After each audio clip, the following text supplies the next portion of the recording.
नमस्कार दोस्तों।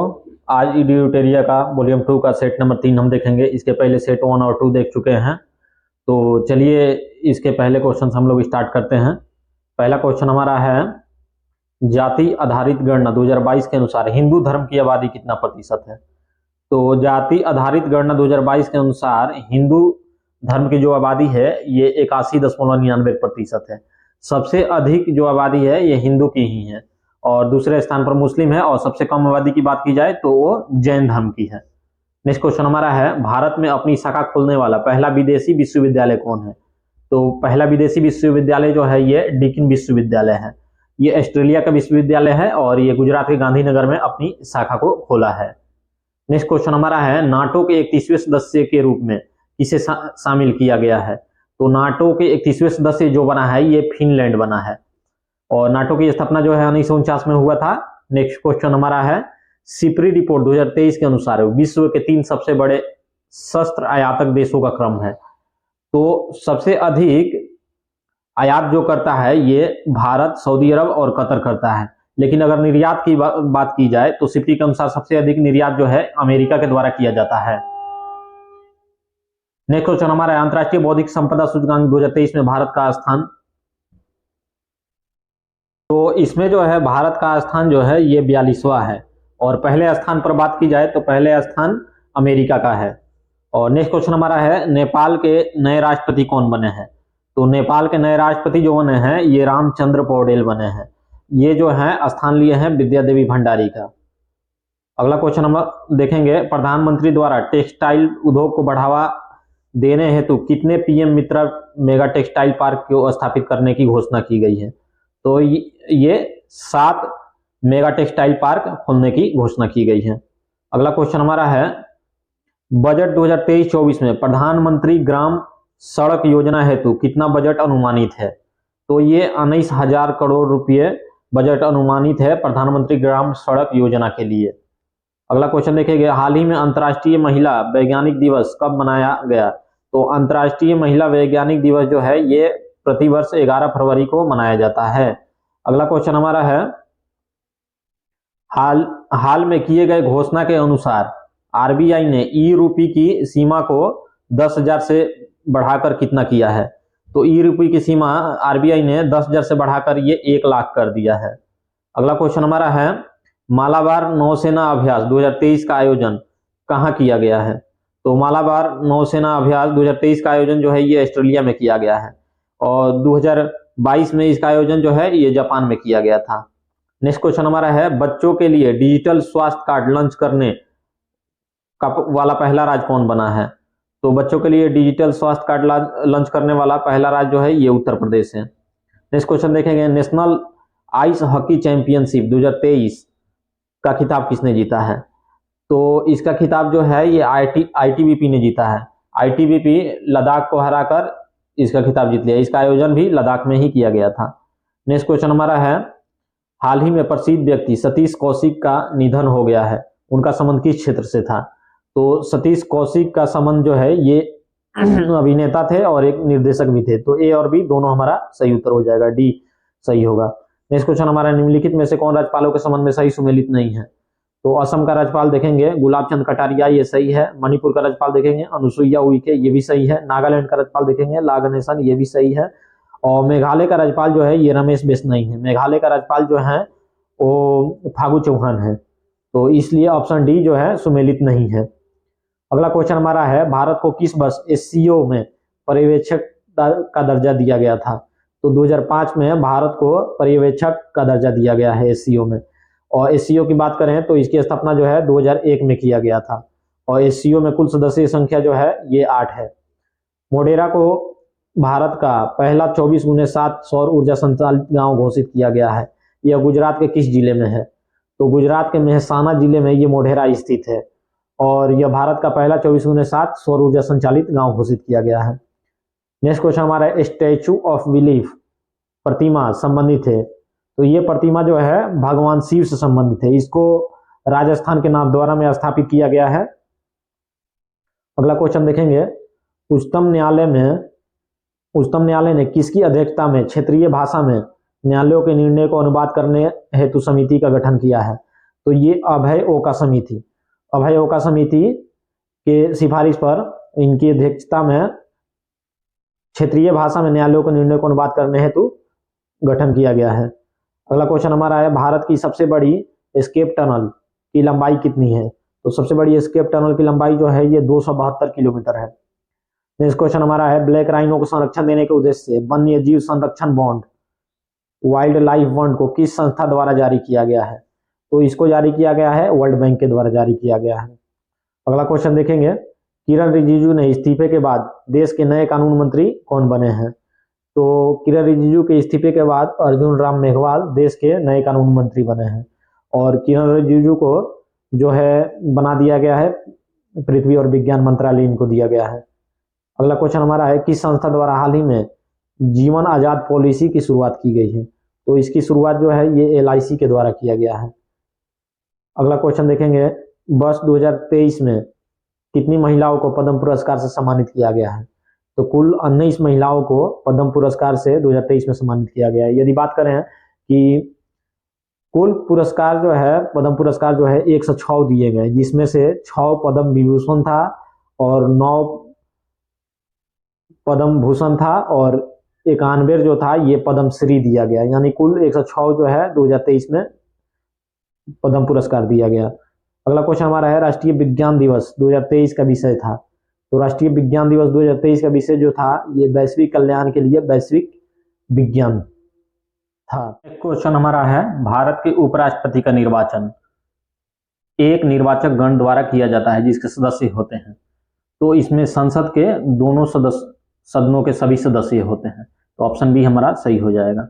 अगला क्वेश्चन हमारा है, संविधान के किस अनुच्छेद में उल्लेखित है कि अध्यक्ष के पास निर्णायक मत होगा जिसका प्रयोग मतों की संख्या बराबर होने पर किया जाएगा? तो अनुच्छेद 100 का 1 में ये दिया गया है कि जब भी मत बराबर होंगे तो उस स्थिति में जो है लोकसभा अध्यक्ष अपना मत का प्रयोग कर सकता है। अगला क्वेश्चन हमारा है, खाद्य मिलावट निवारण अधिनियम पहली बार लागू किया गया था। तो पहली बार इसको लागू किया गया था आपका 1954 ईस्वी में। नेक्स्ट क्वेश्चन हमारा है, भारत में केंद्र राज्य संबंध निर्भर करते हैं। तो भारत में केंद्र राज्य संबंध जो निर्भर करते हैं ये संवैधानिक प्रावधानों पर, परंपराओं तथा व्यवहारों पर, न्यायिक व्याख्याओं पर और बातचीत के लिए यंत्र विन्यास पर। इनमें से सभी सही हो जाएगा। अगला क्वेश्चन हमारा है, निम्नलिखित में से किसका संबंध चुनाव आयोग से नहीं है? तो चुनाव की अधिसूचना जारी करना। तो चुनाव की अधिसूचना जो जारी करता है वो लोकसभा और राज्यसभा के लिए राष्ट्रपति करता है और विधानसभा और विधान परिषद के लिए राज्यपाल करता है। इसलिए चुनाव की अधिसूचना जारी करना जो है ये चुनाव आयोग से संबंधित नहीं है। बाकी सभी जो है चुनाव आयोग से संबंधित है। अगला क्वेश्चन हमारा है, किसने कहा था भारतीय संविधान को संघात्मक के तंग ढांचे में नहीं ढाला गया है?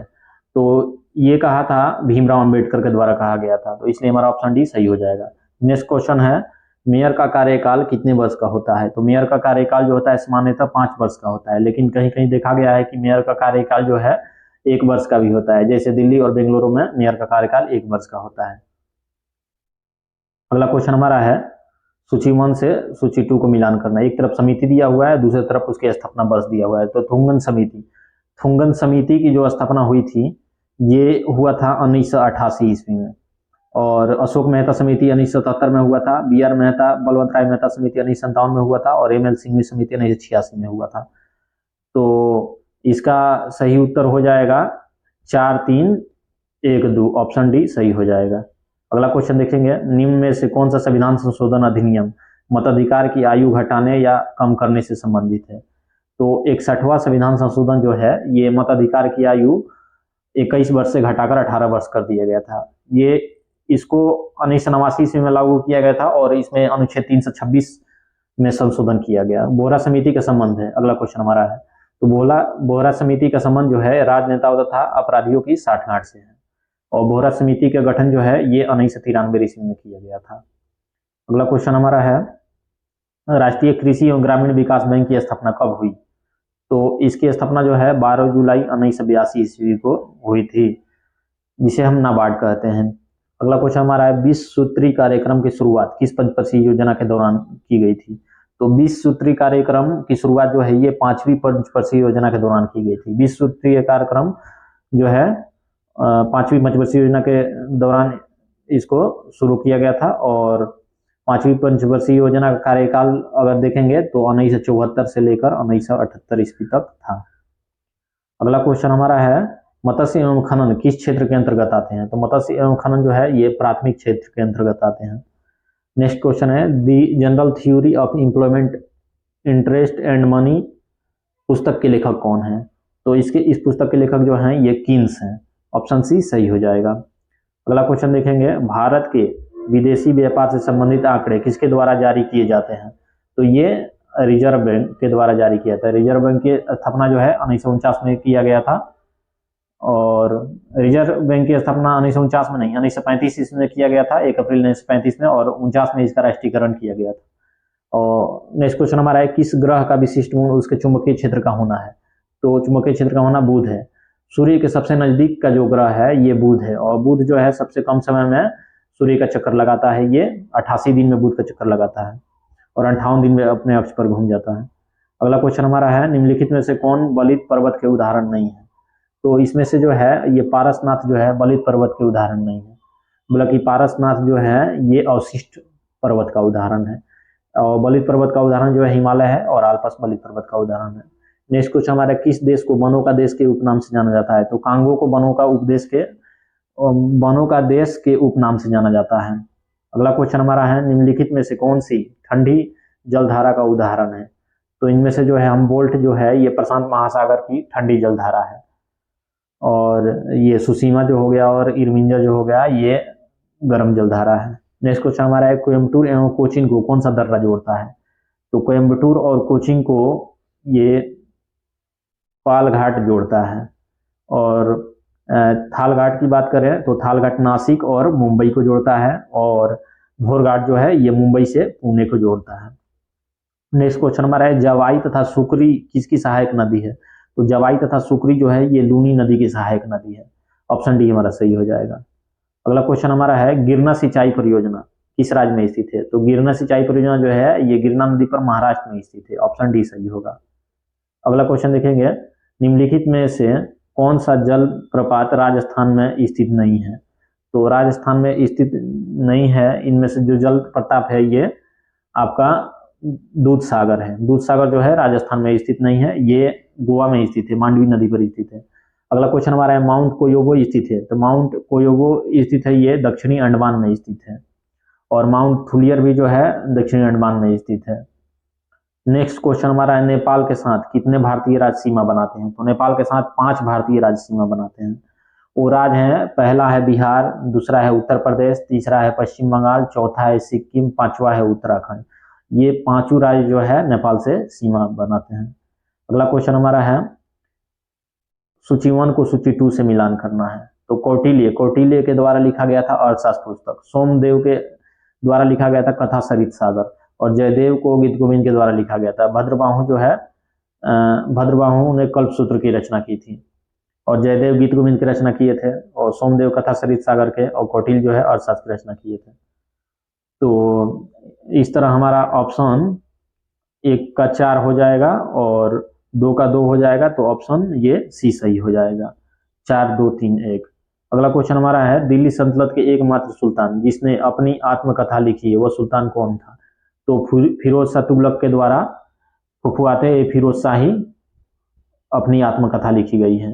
अगला क्वेश्चन है मोहम्मद गजनवी को परास्त करने हेतु राजपूत शासकों के संघ का नेतृत्व किसने किया था? तो इस संघ का नेतृत्व जो है जयपाल के द्वारा किया गया था और जयपाल ने हार की सामना किया और हार का सामना करने के बाद इन्होंने आत्महत्या को अपनाया। अगला क्वेश्चन हम अपना देखेंगे निम्नलिखित विदेशी यात्रियों में से कौन मुगल साम्राज्य में नहीं आया था? तो डोमिगो पाइस जो था ये मुगल साम्राज्य में नहीं आकर विजयनगर साम्राज्य में आया था, तो ऑप्शन डी सही हो जाएगा। अगला क्वेश्चन देखेंगे बौद्ध धर्म के संबंध में कौन सा कथन सत्य है? तो कथन 1 2 3 4 दिया हुआ है, तो इसमें से देखेंगे द्वितीय बौद्ध संगीति में बौद्ध धर्म 2 भागों हीनयान एवं महायान में विभाजित हो गया। तो ये गलत है क्योंकि द्वितीय बौद्ध संगीति में ये विभाजन नहीं हुआ था, ये चतुर्थ बौद्ध संगीति में हीनयान और महायान में विभाजित हुआ था। दूसरा है बौद्ध धर्म के महायान संप्रदाय का आदर्श बोधिसत्व को प्राप्त करना है, ये सही है। तीसरा है बौद्ध धर्म के हीनयान संप्रदाय का आदर्श अहर्त पद को प्राप्त करना है, ये भी सही है। और ये लास्ट ऑप्शन देखेंगे नामग्याल बौद्ध मठ धर्मशाला हिमाचल प्रदेश में स्थित है। तो एक गलत है और 2, 3, 4 सही है, तो हमारा ऑप्शन बी सही हो जाएगा। अगला क्वेश्चन देखेंगे भारत के प्रथम गवर्नर जनरल कौन थे? तो भारत के प्रथम गवर्नर जनरल जो थे ये लॉर्ड विलियम बेंटिंक थे। तो ऑप्शन में लॉर्ड विलियम बेंटिंक नहीं है, तो हमारा ऑप्शन डी सही हो जाएगा। और प्रथम वाइसराय की बात किया जाए तो ये लॉर्ड कैनिंग थे। और भारत के प्रथम गवर्नर जनरल भारतीय अगर पूछा जाए तो ये चक्रवर्ती राजगोपालचारी हो जाएगा। और वारेन हेस्टिंग जो है ये बंगाल के प्रथम गवर्नर जनरल थे। अगला क्वेश्चन हमारे 1857 के विद्रोह के समय भारत का गवर्नर जनरल कौन था? तो ये लॉर्ड कैनिंग था 1857 के विद्रोह के समय। अगला क्वेश्चन हमारा है विद्रोह और एक तरफ वर्ष दिया हुआ है। तो पाबना विद्रोह जो हुआ था ये 1873-76 में, ये सही है। और एका आंदोलन जो हुआ था 1921-22 में, ये भी सही है। और ताना भगत आंदोलन जो था 1913-14 में, ये भी सही है। और अहोम विद्रोह जो हुआ था ये 1928-29 में ना होकर ये 1828-29 में हुआ था, इसलिए ऑप्शन डी जो है ये सुमेलित नहीं है, तो हमारा ऑप्शन डी सही हो जाएगा। अगला क्वेश्चन देखेंगे सत्यशोधक समाज की स्थापना किसके द्वारा किया गया था? सत्यशोधक समाज की स्थापना जो है ये ज्योतिबा फुले के द्वारा किया गया था। और ज्योतिबा फुले जो है निम्न वर्गीय और दलितों के लिए सत्यशोधक समाज की स्थापना किए थे। और ज्योतिबा फुले के द्वारा गुलामगिरी पुस्तक को भी लिखा गया था। अगला क्वेश्चन देखेंगे निम्नलिखित में कौन सा एक फतेहपुर सीकरी में स्थित नहीं है?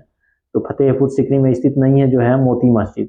मोती मस्जिद जो है आगरा में भी है और दिल्ली में भी है। फतेहपुर सीकरी में पंचमहल है, सलीम चिश्ती का मकबरा है, मरियम पैलेस है। अगला क्वेश्चन देखेंगे निम्नलिखित में से किस व्यक्ति को काकोरी षड्यंत्र के मामले में ब्रिटिश सरकार द्वारा फांसी की सजा दी गई थी?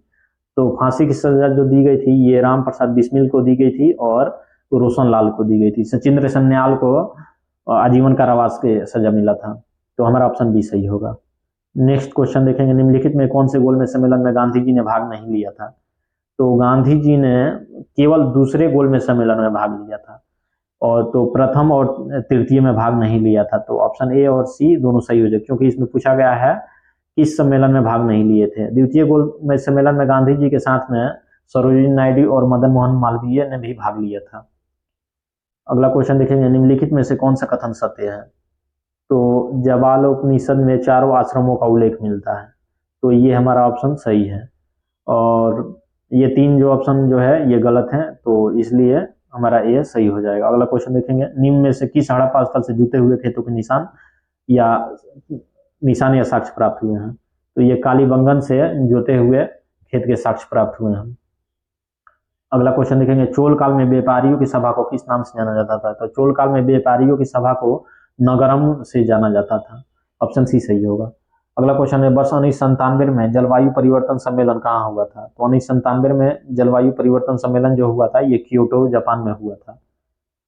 अगला क्वेश्चन देखेंगे भारत की प्रथम रामसर साइट निम्नलिखित में से कौन सी है? तो भारत की प्रथम रामसर साइट जो है ये चिल्का झील है, ये उड़ीसा में पड़ता है। अगला क्वेश्चन है जैव विविधता का सबसे महत्वपूर्ण पहलू है। तो जैव विविधता का सबसे महत्वपूर्ण पहलू इन सभी ऑप्शन में है पारिस्थितिकी तंत्र का निर्वहन करना, तो ऑप्शन डी सही हो जाएगा।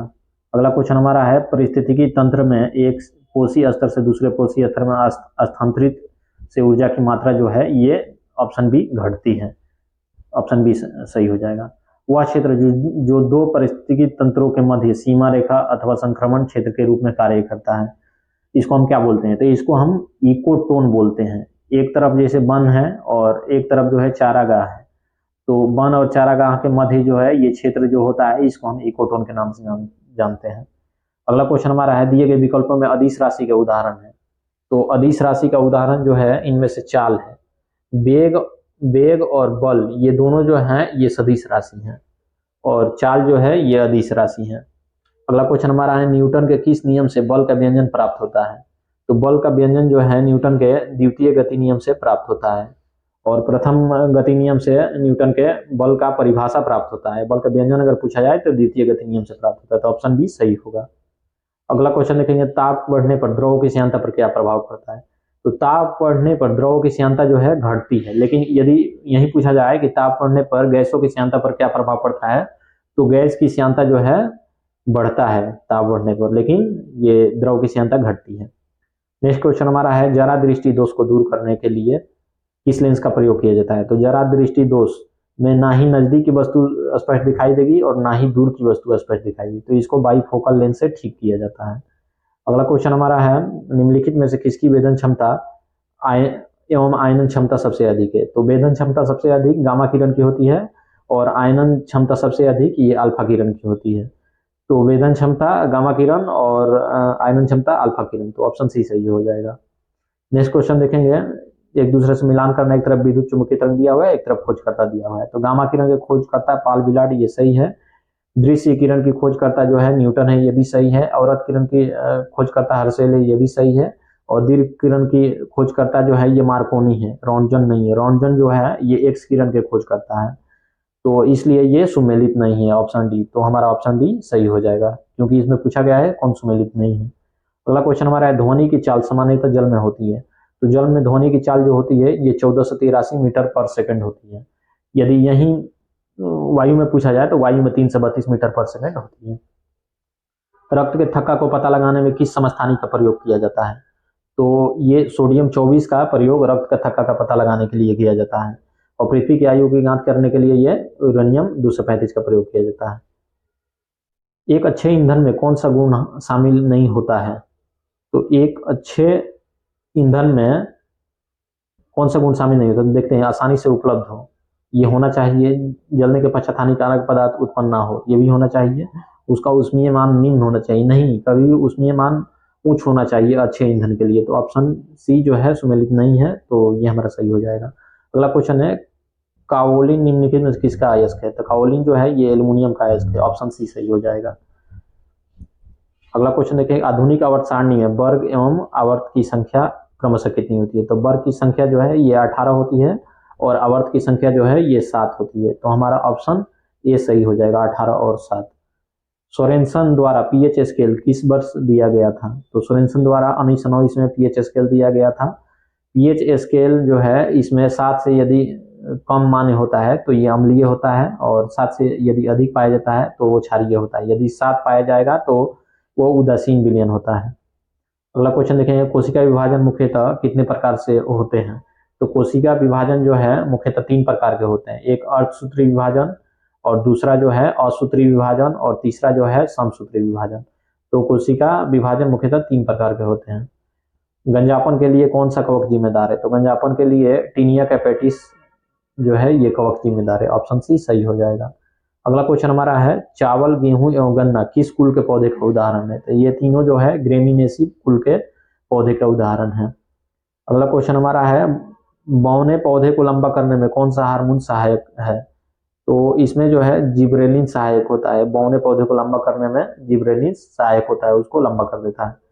अगला क्वेश्चन हमारा देखें, निम्नलिखित में से कौन द्वितीय उपभोक्ता का उदाहरण नहीं है? तो इनमें से द्वितीय उपभोक्ता का उदाहरण नहीं है, ये बकरी नहीं है, तो ऑप्शन ए हमारा सही हो जाएगा। अगला क्वेश्चन है, राइबोसोम का नामकरण किसके द्वारा किया गया था? तो राइबोसोम का नामकरण जो है रिचर्ड बी रॉबर्ट के द्वारा किया गया था। राइबोसोम को प्रोटीन की फैक्ट्री भी कहा जाता है। अगला क्वेश्चन देखेंगे, समसूत्री विभाजन के बारे में कौन सा कथन असत्य है? तो समसूत्री विभाजन के बारे में देख लेंगे। ये ऑप्शन है, यह विभाजन कायिक कोशिका में होता है, ये सही है। और इस विभाजन में बहुत ही कम समय लगता है, ये भी सही है। इसकी सबसे छोटी अवस्था प्रोफेज है, ये भी सही है। तो ऑप्शन डी जो है हमारा सही हो जाएगा, क्योंकि ये कोई भी इनमें से असत्य नहीं है। अगला क्वेश्चन देखेंगे, निम्न में से कौन सा एंजाइम अग्नाशय द्वारा स्रावित नहीं होता है? तो पेप्सिन जो है ये अग्नाशय द्वारा स्रावित नहीं होता है। पेप्सिन और रिनिन जो है ये अमाशय के जठर रस से स्रावित होता है। अगला क्वेश्चन हमारा है, यूरोपीय कमीशन का मुख्यालय कहाँ स्थित है? तो यूरोपीय कमीशन का मुख्यालय जो है ये ब्रुसेल्स में है। यदि यही पूछा जाए यूरोपीय पार्लियामेंट का मुख्यालय कहाँ है, तो यूरोपीय पार्लियामेंट लग्जमबर्ग में है और यूरोपीय कमीशन ब्रुसेल्स में। अगला क्वेश्चन देखेंगे, रेड क्रॉस को अब तक कितनी बार शांति हेतु नोबेल पुरस्कार से सम्मानित किया जा चुका है? तो रेड क्रॉस को अभी तक 3 बार शांति के नोबेल हेतु पुरस्कृत किया गया है। एक पहली बार जो है 1917 में, दूसरी बार 1944 में और तीसरी बार 1963 में। और रेड क्रॉस की स्थापना जो हुआ था ये 1863 ईस्वी में हुआ था, और प्रतिवर्ष 8 मई को रेड क्रॉस दिवस मनाया जाता है। अगला क्वेश्चन हमारा है, मांडी, झांगोर नृत्य का संबंध किस राज्य से है? तो मांडी झांगोर नृत्य का संबंध जो है ये गोवा से है। ऑप्शन ए सही होगा। अगला क्वेश्चन है बीसी राय पुरस्कार किस क्षेत्र में दिया जाता है? तो बीसी राय पुरस्कार जो है ये चिकित्सा के क्षेत्र में दिया जाता है। ऑप्शन बी सही हो जाएगा। अगला क्वेश्चन देखेंगे, द कंपनी ऑफ वुमेन पुस्तक के लेखक कौन है? तो द कंपनी ऑफ वुमेन पुस्तक के लेखक जो है ये खुशवंत सिंह है, और ये ट्रेन टू पाकिस्तान के लेखक भी खुशवंत सिंह है। तो ऑप्शन ए सही होगा। आगे के 5 क्वेश्चन जो है मैथ का है, इसका हम आंसर बता देते हैं, आप लोग सॉल्व कर लीजिएगा। तो 96 नंबर का उत्तर जो हो जाएगा ये डी हो जाएगा, 7:2 हो जाएगा, और 97 नंबर का आंसर जो हो जाएगा ये आपका बी हो जाएगा, 11 दिन, और 98 नंबर का जो है उत्तर हो जाएगा आपका 180 हो जाएगा, ये सी हो जाएगा, और 99 का उत्तर जो हो जाएगा 99 का देखेंगे तो ये हमारा 46 हो जाएगा, और 100 का देखेंगे तो इसमें दी गई में त्रिभुजों की संख्या कितनी है? तो त्रिभुजों की संख्या इसमें जो है 19 है। तो चलिए दोस्तों, हमारा सेट 3 समाप्त हुआ, और यदि अच्छा वीडियो लगा हो तो मेरे चैनल को सब्सक्राइब करें। धन्यवाद।